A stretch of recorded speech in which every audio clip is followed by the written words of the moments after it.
처음 목사님의 연락을 받고 저는 참 기뻤습니다. 그러면서도 걱정이 가득했습니다. 노마도 목사님의 설교를 들으시며 신앙생활을 하시는 성도분들께 미숙한 제가 설교를 한다는 것이 참 부담스러웠기 때문입니다. 많은 고민을 하고 있는데 문득 제가 신학대학원에 다닐 때 설교학 교수님께서 하셨던 말씀이 떠올랐습니다. 부사역자는 담임 목사보다 설교를 잘할 수가 절대 없다. 그러니 너희들이 성도분들에게 은혜를 끼치는 방법은 딱 하나다. 담임 목사님보다 설교를 짧게 해라. 노마도 목사님께서 저에게 30분이라는 시간을 허락해 주셨습니다. 저는 그보다 좀 더 짧게 하라는 감동을 받았습니다. 이러한 감동과 제가 많은 고민 또 생각 중에 문득 이런 생각이 들었습니다. 이런 귀한 자리에 불러주신 것은 같은 길을 걸어가는 후배를 향한 목사님의 사랑이고 또 그걸 허락해 주신, 받아주신 한소망교회 성도분들의 사랑 때문이구나. 사랑이 떠올랐습니다. 그래서 저는 오늘 여러분들께 사랑에 관한 이야기를 나누려고 합니다. 그 중에서도 이웃 사랑에 관한 이야기를 한번 나눠볼까 합니다. 여러분 앞에 한 청년이 있다고 생각해 보십시오. 이 청년은 이제 막 사회생활을 시작하려고 합니다. 대학교를 좋은 성적으로 졸업할 예정이고 어렵다는 대기업 취직에 성공한 청년입니다. 이 청년이 여러분께 나와서 조언을 구합니다. 제가 어떻게 해야 사회생활을 잘할 수 있을까요? 그때 여러분들은 무엇이라고 조언하시겠어요? 어떤 말씀을 하시겠습니까? 저도 신학을 하기 전에 일반 공대를 나와서 군대에 장비를 납품하는, 그리고 군대 정용 장비를 연구하고 개발하는 연구소의 연구원으로 일을 했었습니다.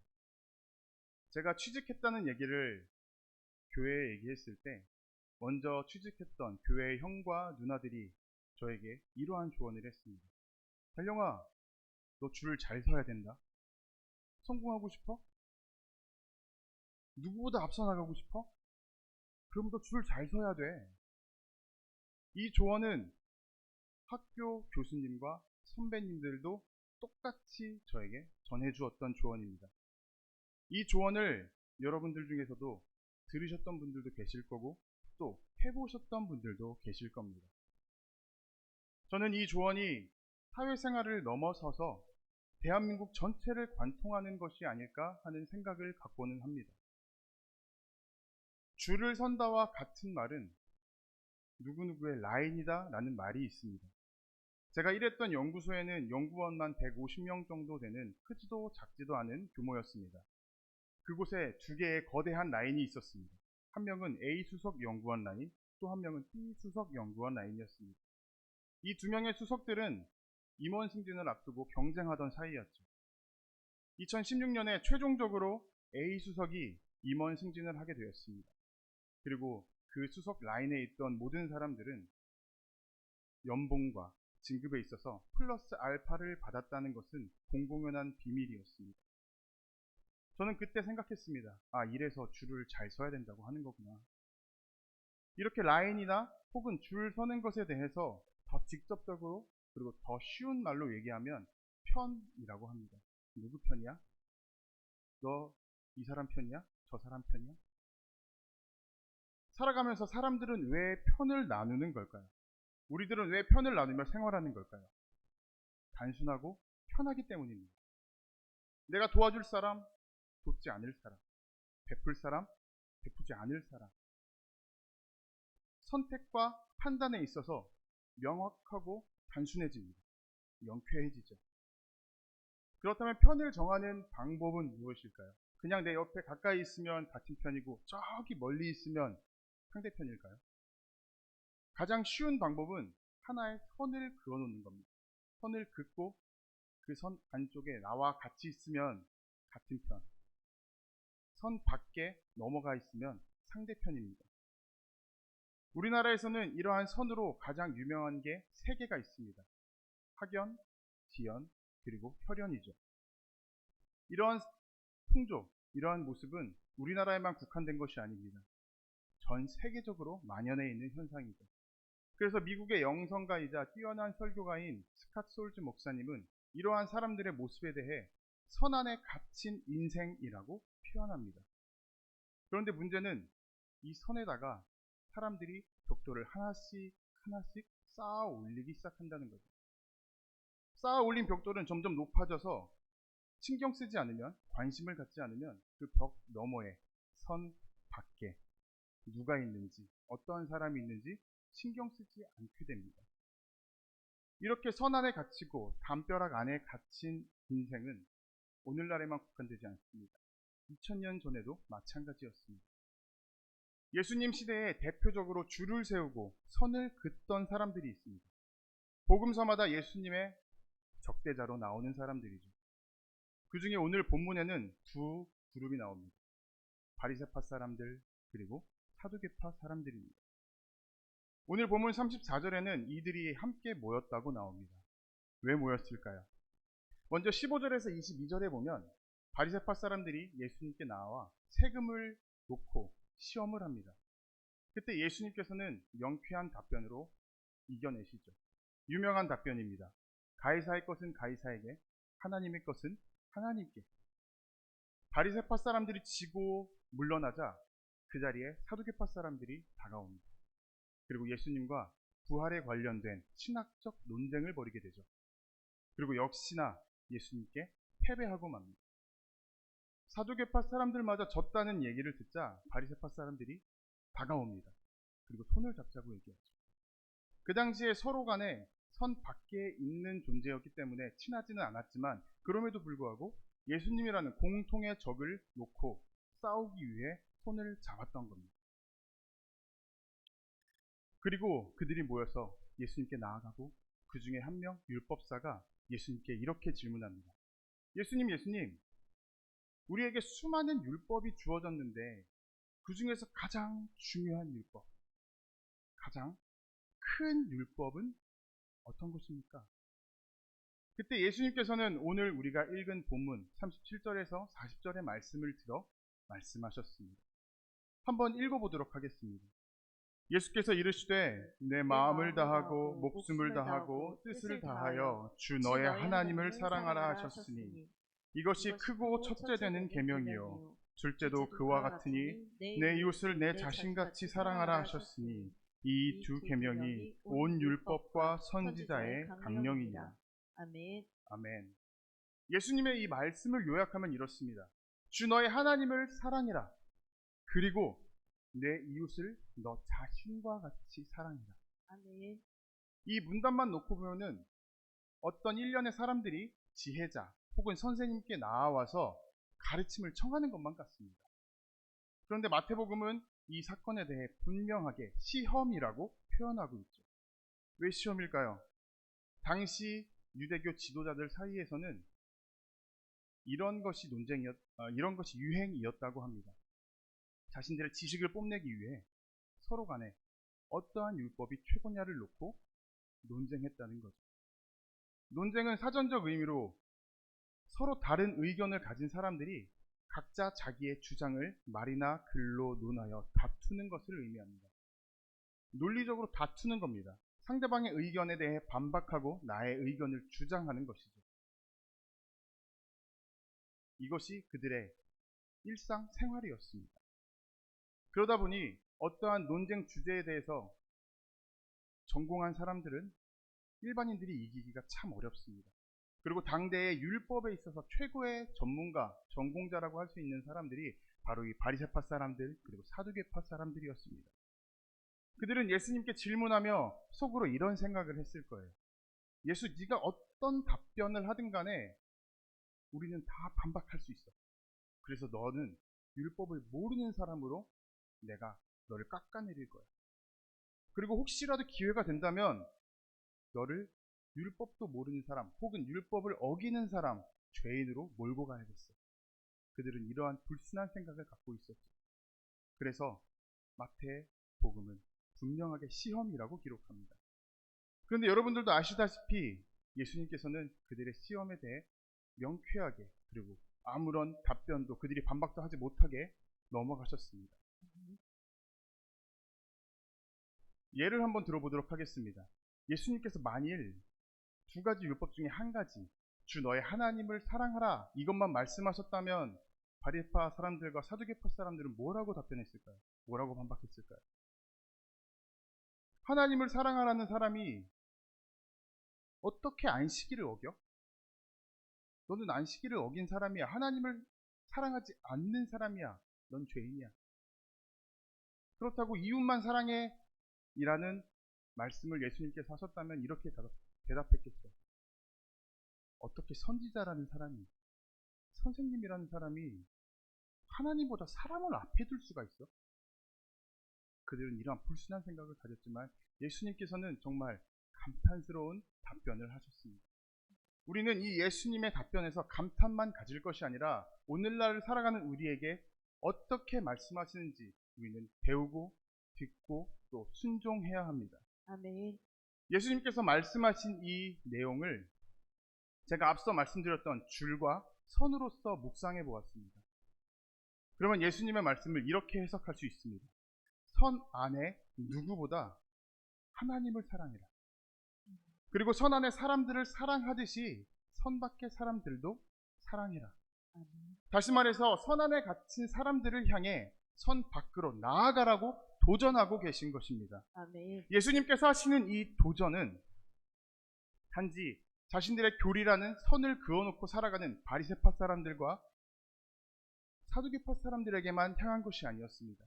더 나아가서 우리는 하나님의 선택받은 민족이야 라는 선을 그어놓고 살아가는 유대인들에게만 향한 것이 아니었습니다. 오늘 살아가는 이 땅을 살아가는 우리에게 하신 말씀이십니다. 아멘. 우리는 각자의 선을 긋고 편을 나누어 살아갑니다. 너희들은 이 선을 넘어가서 하나님의 사랑을 전해라. 지금 예수님께서는 우리에게 말씀하고 도전하고 계신 것입니다. 아멘. 이러한 말씀에 순종하는 저와 여러분들이 되길 원합니다. 아멘. 이런 와중에 묵상하는 와중에 문득 저에게 이러한 질문이 하나 떠올랐습니다. 예수님은 누구 편일까요? 여러분들이 생각하시기에 예수님은 우리의 편인가요? 혹은 상대 편인가요? 신앙생활을 하는 우리들은 예수님께서 당연히 우리 편이라고, 나의 편이라고 생각합니다. 그리고 그거를 바라고 살아가죠. 그런데 성경을 읽어보시면 그 어디에도 예수님께서는 누구의 편이라고 기록되어 있지 않습니다. 여호수아가 여리고로 진격하던 중에 손에 칼을 든 하나님의 천사를 만나게 됩니다. 그래서 요한복음 5장 13절에 보면 그 하나님의 천사에게 나아가 질문합니다. 너는 우리 편이냐? 혹은 나의 적군 원수의 편이냐? 그때 14절에서 보면 하나님의 천사는 의외의 답변을 합니다. 아니다. 나는 주의 군사령관으로 여기에 왔다. 이 말은 다시 말해서 나는 누구의 편도 아니다. 너의 편도 적군의 편도 아니다. 나는 그저 하나님의 편이다 라고 말씀하시는 겁니다.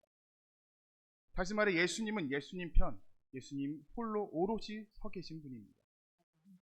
우리가 여기서 기억해야 될 것은 예수님이 나의 편인가? 우리의 편인가? 누구의 편이지? 라고 생각할 것이 아니라 내가 예수님 곁에 서 있는가? 예수님께서 어디에 서 계신가를 찾아서 그분 곁에 서 있는가를 따져보아야 됩니다. 아멘. 이것이 우리가 해야 할 신앙 생활의 목표가 됩니다. 아멘. 이럴 때 또 하나의 질문이 저에게 생겼습니다. 그렇다면 예수님께서는 어디에 서 계신가? 누구를 향해 서 계신가? 여러분, 예수님은 어디에 서 계실까요? 어떠한 선을 긋고 계실까요? 누가복음 4장 18절에 보면 고향 나사렛에서 이사야의 말씀을 들어 예수님께서 하셨던 말씀이 있습니다. 한번 함께 읽어보도록 하겠습니다. 주의 성령이 내게 임하셨으니 이는 가난한 자에게 복음을 전하게 하시려고 내게 기름을 부으시고 나를 보내사 포로된 자에게 자유를, 눈먼 자에게 다시 보게 함을 전파하여 눌린 자를 자유롭게 하고. 아멘. 아멘. 예수님께서는 가난한 자, 포로된 자, 눈먼 자, 눌린 자를 향해 나아간다고 하십니다. 구약 성경에서, 다른 구약 성경에서 이들에 대해 살펴보면 고아, 과부, 그리고 나그네라고 표현하고 있습니다. 이들은 어떠한 사람들인가요? 이들은 주류에서 벗어난 사람들입니다. 소외받고 외면당한 사람들입니다. 다시 말해서 선 밖에 있는 사람들입니다. 그래서 우리가 신경 쓰고 보지 않는다면 그들이 무엇 하는지, 어떻게 살아가는지 전혀 관심이 가지 않는 사람들이죠. 그런데 예수님께서는 그들을 향해 계셨습니다. 그들 옆에 계셨습니다.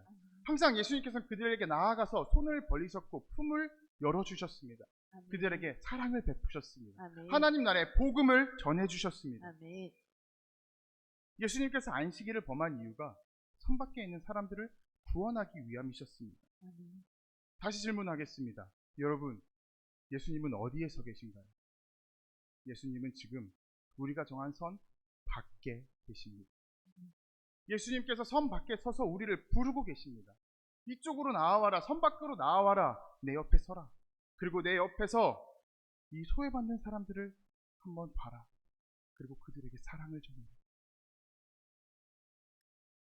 우리에게 있어서 적, 원수만 선 밖에 있는 사람들이 아닙니다.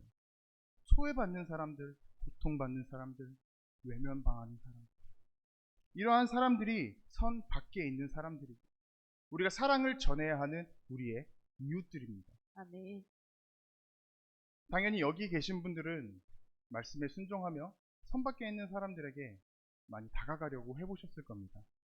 그래서 해보셔서 아시겠지만 선 안에 있는 사람들을 사랑하기란 어려운 일이 아니죠. 우리 교회 공동체끼리 사랑하는 것은 참 쉬운 일입니다.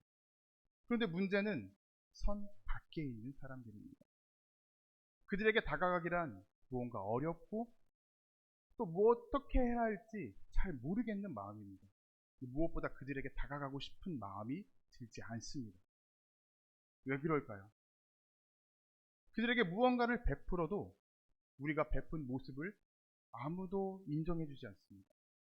누군가 보았다 할지라도 대부분의 경우 많이 주면 많이 주었다, 적게 주면 적게 주었다, 비난하고 손가락질하기 바쁩니다. 그리고 사람이라면 응당 내가 베푼 만큼 어떠한 것이 되었든 돌려받기를 생각합니다. 그런데 선 밖에 있는 사람들에게는 베푼다 할지라도 돌려받는 것이 없습니다. 하이리스크 노 리턴의 현상입니다.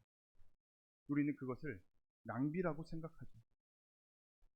그럼에도 예수님께서는 우리에게 도전하고 계십니다. 선 밖으로 나아가라. 그들에게 베풀어라. 그들을 도와라. 그렇다면 우리는 어떻게 해야 될까요? 그들을 바라보기만 해도, 생각만 해도 꺼려지는 우리의 마음을 어떻게 변화시킬 수 있을까요?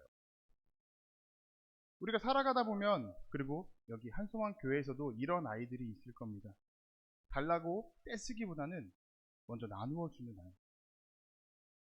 좋은 친구들을 찾아다니기보다 내가 먼저 좋은 친구가 되어주려는 아이. 그리고 말과 행동에 사랑이 묻어나는 아이들. 그런 아이들을 보며 여러분들은 무엇이라고 얘기하나요?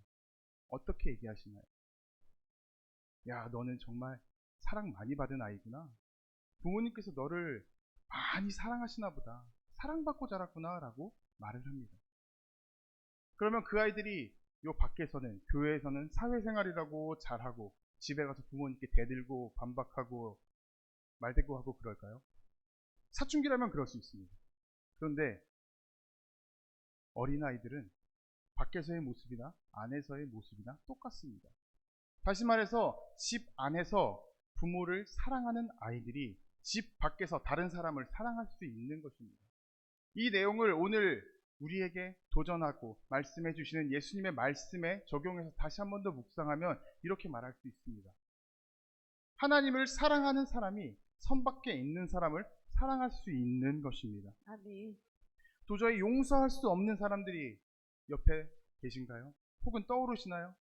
그들을 어떻게든 용서하기 위해 애쓰기보다 하나님께서 나에게 베풀어 주신 용서와 사랑을 먼저 떠올리고 생각해 보십시오. 도저히 미움과 증오 말고는 생각나지 않는 사람이 있으신가요? 그들을 용서하려고 애쓰기보다 먼저 하나님을 사랑하려고, 하나님께 나아가려고 애써 보십시오. 하나님께서 우리에게 그들을 사랑할 수 있는 마음을 더해 주실 것입니다. 아멘. 선 안의 사람들보다 하나님을 더 사랑할 때 하나님께서는 우리에게 선 밖에 있는 사람들을 향해 나아가고 사랑할 수 있는 능력과 마음을 더해 주실 것입니다. 아멘. 그리고 하나님께서는 너무나도 감사하게도 우리에게 선 밖의 사람들을 향해 어떻게 행동해야 할지 알려주셨습니다. 신명기 24장에 이러한 하나님의 명령이 있습니다. 한번 함께 읽도록 하겠습니다. 내가 밭에서 곡식을 벨 때에 그 한 무스를 밭에 잃어버렸거든. 다시 가서 가져오지 말고 나그네와 고아와 과부를 위하여 남겨두라. 그리하면 내 하나님 여호와께서 내 손으로 하는 모든 일에 복을 내리시리라. 내가 내 감람나 제가 21절까지 같이 읽도록 하겠습니다. 내가 내 감람나무를 따온 후에 그 가지를 다시 살피지 말고 그 남은 것은 객과 고아와 과부를 위하여 남겨주며 내가 내 포도원의 포도를 딴 후에 그 남은 것을 다시 따지 말고 객과 고아와 과부를 위하여 남겨두라. 아멘. 여기서 우리가 주목해야 할 단어, 기억해야 할 단어는 남겨두라입니다. 곡식이 되었든 감람나무 열매가 되었든 포도가 되었든 하나님께서는 수확하고 땅에 떨어진 것들에 대해 신경 쓰지 말아라. 그것들을 남겨두어라 라고 말씀하십니다. 아멘. 그 떨어진 것들은 선 밖에 있는 사람, 나그네와 고아와 과부를 위한 것들이다 라고 말씀하셨습니다. 이 직접적인 말씀, 명령을 묵상하던 중에 한 드라마의 장면이 저는 떠올랐습니다. 몇 년 전에 우리나라 최고의 히트작이었던 드라마입니다. 배우 공유 씨가 주인공으로 열연했던 도깨비라는 드라마입니다. 마지막화 마지막 즈음에 주인공이 한강 벤치에 앉아서 멍하니 한강을 바라보고 있었습니다. 그때 어떠한 남자가 그 벤치에 앉아서 준비해온 샌드위치 반쪽을 주인공에게 건네줍니다. 그러면서 이렇게 얘기하죠. 힘내요. 샌드위치가 왜 2개인지 알아요? 나눠 먹으라고 2개예요. 여러분, 우리는 오늘날 효율성이란 것에 커다란 가치를 두고 살아갑니다. 그렇기 때문에 일부러 남긴다거나 혹은 실수로 남기는 것을 결코 허용하지 않습니다. 그것들을 죄악이라고까지 여기고 있습니다. 그래서 무엇을 하든 간에 쌀 한 톨, 먼지 한 톨도 남기지 않고 처리하려고 합니다. 이러한 비슷한 말이 여러 개가 있죠. 국물 한 방울도 남기지 않는다.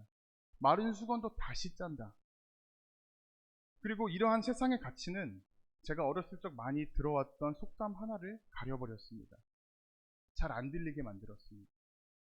저는 어렸을 때 부모님께 이러한 속담을 참 많이 듣고 자랐습니다. 콩 한 쪽도 나눠 먹고 그리고 베풀어라. 콩 한 쪽도 나눠 먹으라는 속담입니다. 근데 요즘 아이들이 이 속담을 알까요? 들어봤을까요? 저는 아니라고 생각합니다. 세상은 우리에게 말하고 있습니다. 낭비하지 마. 아무것도 남기지 마. 그냥 너 자신만을 위해 살아가. 이러한 현실이 저는 너무나도 각박하게 느껴집니다. 너무나도 차갑고 메마르고 황폐하다고 느껴집니다. 저는 너무나도 마음이 아픕니다. 그런데 다행히 하나님께서는 우리에게 말씀하십니다. 도전하고 권면하고 계십니다. 남겨라. 그리고 나누어라. 이것은 그냥 낭비가 아닙니다. 헌신입니다. 거룩한 낭비라고 말할 수 있습니다. 아멘. 하나님을 사랑하는 그리스도인의 삶을 이렇게 표현할 수 있을 것 같습니다. 일부러 곡식을 남기는 인생, 샌드위치를 나눠주는 인생. 여러분들께서 세상 속에 살아가며 스스로에게 이러한 질문을 많이 던져보셨으면 좋겠습니다. 샌드위치가 왜 2개인지 알아요? 그래서 저는 이 질문을 항상 마음에 품으시라고 오늘 설교의 제목으로 잡았습니다. 이 질문을 품으시고 항상 던지시기 바랍니다. 그리고 그 질문에 대해 답변하시기 바랍니다. 이 답변이 선 밖에 있는 사람들을 향해 나아가는 여러분들의 자세와 태도가 되기를 소망합니다. 아멘. 그리고 그렇게 담대하게 나아갈 수 있도록 선안의 누구보다 하나님을 먼저 사랑하는 저와 여러분이 되기를 주님의 이름으로 도전하고 그리고 축복합니다. 아멘. 기도하시겠습니다.